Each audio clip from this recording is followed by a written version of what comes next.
Hey, what's going on? This is Edithson Abelard, and I think it's just about time we raise the stakes in Unity 3D. Think about our pipeline. So much time and attention is spent on everything. 3D modeling, right? You go into ZBrush, you go into Modo, you get all your models right. You do your retopology, you do your texturing, go into Substance Designer.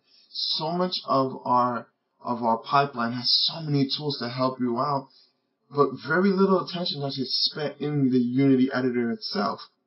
We may start off a project, go into the asset store, combine it with, get some great assets, combine it with our current code, and that's pretty much the extent that most people go.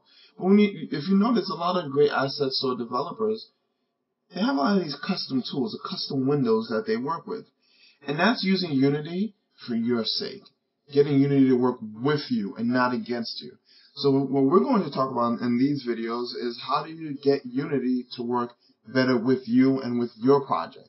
So we're really going to talk about how do you hack Unity. That's what it's coming down to. We're going to be hacking Unity. So let's start off with this slider example. Now, this is in JavaScript, and I will have a C# version. We have a Git repository that I'll constantly keep updating, and you'll be able to see code there, download it, play with it, fork it, do whatever you want to do. And then, of course, if you have any pull requests, I'm definitely open to making any changes or even showing you how to do some other cool stuff. So let's start off with some variables. I'm going to start off with our famous or infamous damage. We're going to make it an integer. You'll see why that's important later on. And we're going to set it to 10. We're going to create attack rate, another integer, and set that to 40. Oops, that's not 40. And let's do one more. We're going to call it coins, and that's also an integer, and we're going to set that to 0. Now, technically what we're doing here is we're creating a class with 3 public variables: damage, attack rate, and coins. Now, if we go back into Unity, oops, what we can do, or what we normally would do, is we create a game object, we throw this on here, and now look at this. Now we have this great, you can go ahead, you can change this, we hit play, the game loads, you can change this in real time, but you might notice something. I can keep going up. Actually, I went off the screen, I went so high. But this isn't intuitive, and it's not something that you can actually build on. And the reason why I say you can't build on it is because we can't limit what the people are doing. Let's say we have a designer who comes in and says, "Hey, I wanna see an animation happen. When you hit powers of 10 of coins." They go up to 10,000. Your game might not be able to handle that many coins, or the attack rate that just literally might break the game if you allow them to do that. So the way we can get Unity to work with us in this case is how do we customize this area to make sure that it stays within the confines that we, the developer, need the designers or even other developers to stay in? Well, we can do that by creating an editor script. So the first thing you need to do is create a folder named editor. Now, this can be in any folder, so you don't have to have this on the top level assets. So we create that, and in that folder we're going to create another script called slider. We'll prefix everything. So we're going to call it slider edit. So now let's jump into this file. Now, the first thing we're going to have to do is we're going to have to stop the shortcuts. Now, I said it before, Unity actually, with our JavaScript files, automatically creates a class for us, and that's the model behavior class, which everyone extends. But now we have to actually create our own class, slider edit. Now, it's very important that you look at the file name, and if you have to, come back in here and just copy it and paste it right here. Because if this is off, it's case sensitive. If it's off, it's actually, the script is not going to work. So we're going to extend the editor. Alright, so now that we've extended the editor, there's actually a few more steps that we have to do. Let's start with, first we need to be able to to edit our actual class. So let's do in JavaScript. We use the add to add custom metadata. So what we're going to do is custom editor, and what that's going to tell Unity is we want to have a custom editor for our slider. No, you don't need to actually don't use strings. Not you don't need to. Don't use strings. It's actually the actual name of the file. So we're going to do slider, and we're also going to tell it that we can edit multiple objects. That's for later on. The other thing we're going to do is we're going to go ahead and we're going to create our functions. There are two functions that we're going to overwrite, and it's going to be the onEnable, which every mono behavior, or really just about everything in Unity inherits anyways. So we have the onEnable, and which is more important is the onInspector GUI.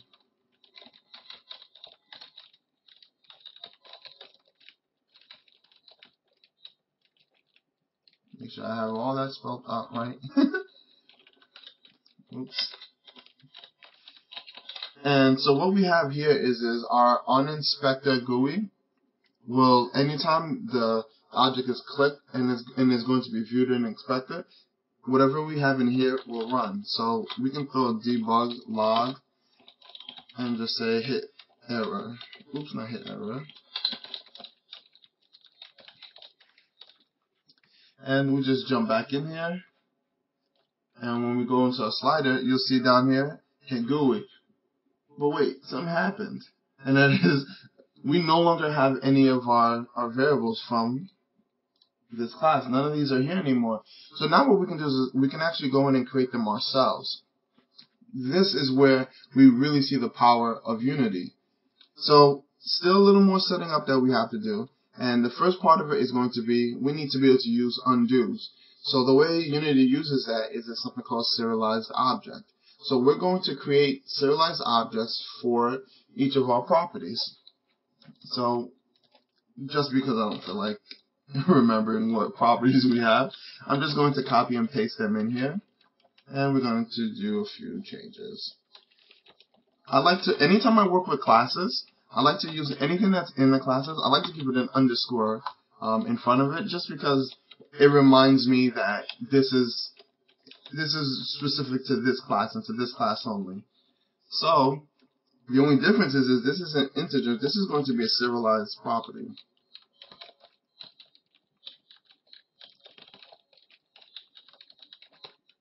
I really wish there was a better editor. It's so much easier to type when you can just control space and get that filled in. So now on our enabled, what we're going to do now is we're going to set that serialized object to a specific property. Now because we told it this slider is what we're customizing, Unity is going to go through and it's going to try to find our properties. So that's what we wanted to do. We wanted to find our properties. So we know we have damage. So we're going to set that equal to serialized object, which Unity already comes with. With the editor class already comes with. So we do serialized object, and we're going to find property. Now this is the actual name of our class. This is the actual name of our variable. So we do damages. And I'm just going to copy and paste the rest. Let's line everything up. So we have damage, we have attack rate, and so we're just going to go in and copy them, attack rate, and we have coins. And all this does is now it sets our actual variables from our class, our slider class, to our internal slider edit class. So now that we're set up, there's actually two ways. Actually, there are two specific functions that need to be called, and that is we need to get the current. I'm just going to sudo this. Get current values.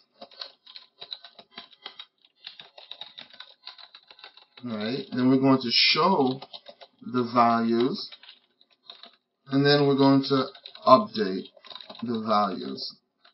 So this is really what we're going to do, and this is how we're going to break it down.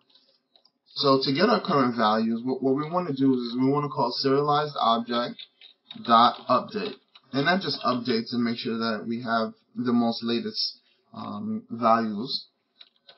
And then at the very end, if changes are made in the GUI, we want to make sure that we do another serialized object, and this time we want to apply the properties. And anything in between there, anything we sandwich in between here, will actually update our variables. So now it's time to create our GUIs.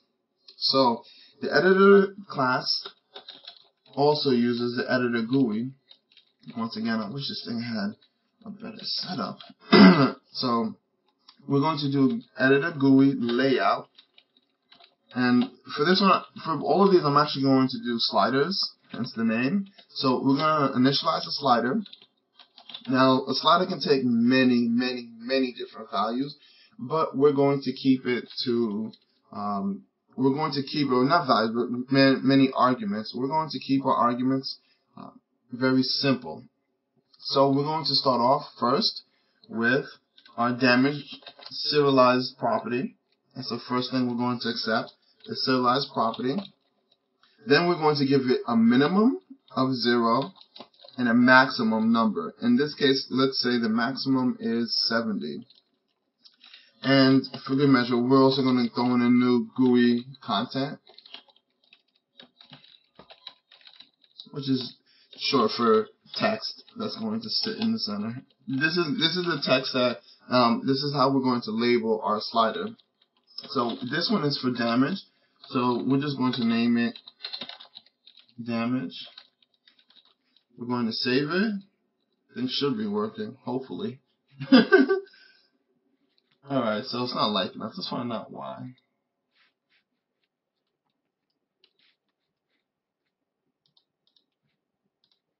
So we have our script on here. Slider. Our editor. Slider edit. And let's jump back into a model. I bet you it'll be a really silly problem. Editor, I think everything is spelled right. I see the problem. Telling you, model develop. Some of these little editors will make a big difference. So anyway, so now we come in here. Now you'll notice that's at 188, right? But now our slider limited to 70. So no matter what, let's say they decide to type in 800 in here. They hit enter. It always limits it to that value, and then it updates it. So now what that gives us is the control to make sure that as a developer, if you're coming into a project, the max should only be 70. This will completely diminish the need to actually have that much documentation to say, hey, please do not go over this max because I haven't tested it, or you really shouldn't go over this max. And we can do the same for the other values. We can literally just copy and paste them and just change the actual name. Damage. We can do the full name now. Attack rate.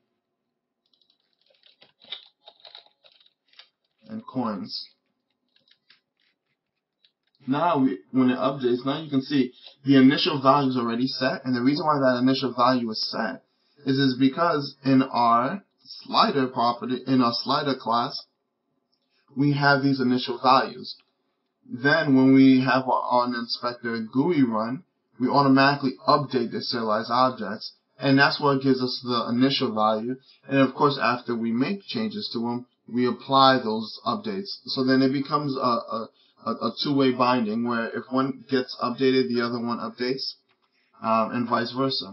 So now what we have is our slider is fully enabled, and it's going to limit the amount or the value that can be given for our particular objects. Now, the thing about our editor classes that you have to understand is as you saw before, if I don't give a GUI, there's nothing to be seen, to be edited. So it's important that you keep an eye out on the values that you want to be edited, which is another time saver. So I hope you enjoyed this video, and you got a nice preview for what's to come. There is so much more that you can do in Unity, including manipulating values in the editor, as well as creating objects, prefabs, and adding things right to the scene. So I hope you're ready, because we're going to continue to take advantage and hack Unity to work in our favor. This is Edithson Abelard, and I'm out.